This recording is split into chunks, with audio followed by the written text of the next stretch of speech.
ನಮ್ಮ ಹನುಮಂತನ ಆಟ ಹೆಂಗಿದೆ, ಯಾರನ್ನು ಬಿಡ್ತಾ ಇಲ್ಲ.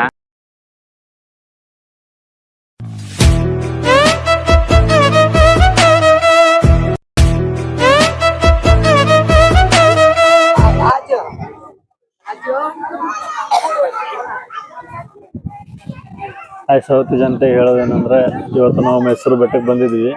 ಚಾಮುಂಡಿ ಬೆಟ್ಟ ಶಂಕರಣ್ಣನ ಜೊತೆ ಬಂದಿದ್ದೀವಿ. ಶಂಕರಣ್ಣ ಒಂದ್ ಯಾರು ಮಾತಾಡೋಣ. ನಾ ಇವತ್ತು ಬಂದಿದ್ದೀವಿ ಮೈಸೂರು ಚಾಮುಂಡೇಶ್ವರ ಬೆಟ್ಟಕ್ಕೆ.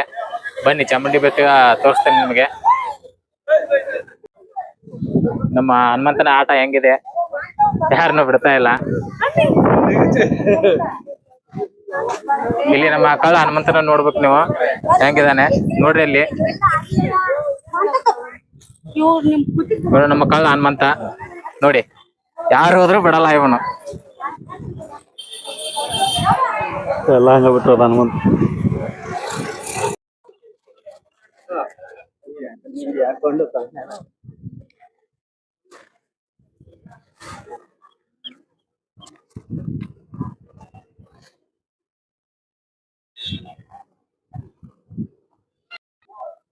ಹಾಯ್ ಫ್ರೆಂಡ್ಸ್, ಚಾಮುಂಡಿ ಬೆಟ್ಟ ಮೇಲಿರೋ ಚಾಮುಂಡಿ ದೇವಸ್ಥಾನ ನೋಡಿ.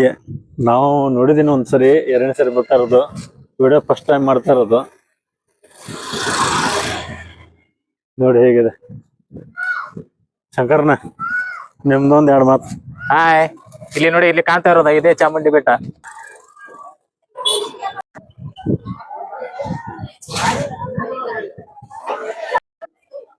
ನಾ ಬಂದಿದ್ದೀನಿ ಇವತ್ತ ಮೈಸೂರು ಚಾಮುಂಡೇಶ್ವರ ಬೆಟ್ಟಕ್ಕೆ. ಅಂತೂ ಇಂತೂ ಅಮ್ಮನವರ ಆಶೀರ್ವಾದ ಆಯ್ತು. ಅಮ್ಮನವರ ಹತ್ರ ಕೇಳ್ಕೊಳ್ಳೋದು ಇಷ್ಟೇ ನಾನು, ರೈತರ ಮಕ್ಕಳಿಗೆ ಹೆಣ್ಣು ಸಿಗ್ಲಿ ಅಂತ.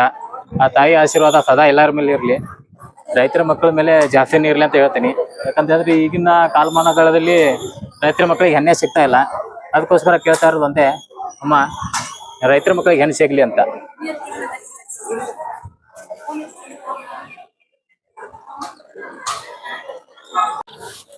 ಹಾಯ್ ಮೈಸೂರು ಜನತೆಗೆ ನಮಸ್ಕಾರ. ನಾನು ಸವದತ್ತಿಯಿಂದ ಬಂದಿದ್ದೀನಿ. ಸವದತ್ತಿ ಜನರಿಗೆ ಹೊಸ ಪ್ಲೇಸ್ ತೋರಿಸ್ತಾ ಇದ್ದೀನಿ. ಚಾಮುಂಡಿ ಬೆಟ್ಟಕ್ಕೆ ಬಂದಿದ್ದೀವಿ. ಚಾಮುಂಡೇಶ್ವರಿ ಅಮ್ಮನವರ ಸನ್ನಿಧಾನದಲ್ಲಿ ಇದ್ದೀವಿ. ದರ್ಶನ ಎಲ್ಲ ಆಯ್ತು, ತುಂಬಾ ಚೆನ್ನಾಗಿ ದರ್ಶನ ಆಯ್ತು. ಒಳಗಡೆ ಹೋಗಿದ್ವಿ. 10 ಗಂಟೆ ರೀಚ್ ಆಯ್ತು. ಅಲ್ಲ ನಮ್ಗೆ ಆಗದೇ ಇಲ್ಲ. ನಾವು ಮೊದಲಾಗಿ ಬೈರ್ತೀನಿ ನಾನು. ಅವರು 10 ಗಂಟೆಗೆ ಬಂದಿದ್ದೆ ನಾನು. 12 ಗಂಟೆ ಬಂದವ್ರೆ. ಇರ್ಲಿ ಆಯ್ತು, ರಕ್ಷಿತಾರ ನೋಡ್ತೀನಿ ಬಿಡಿ.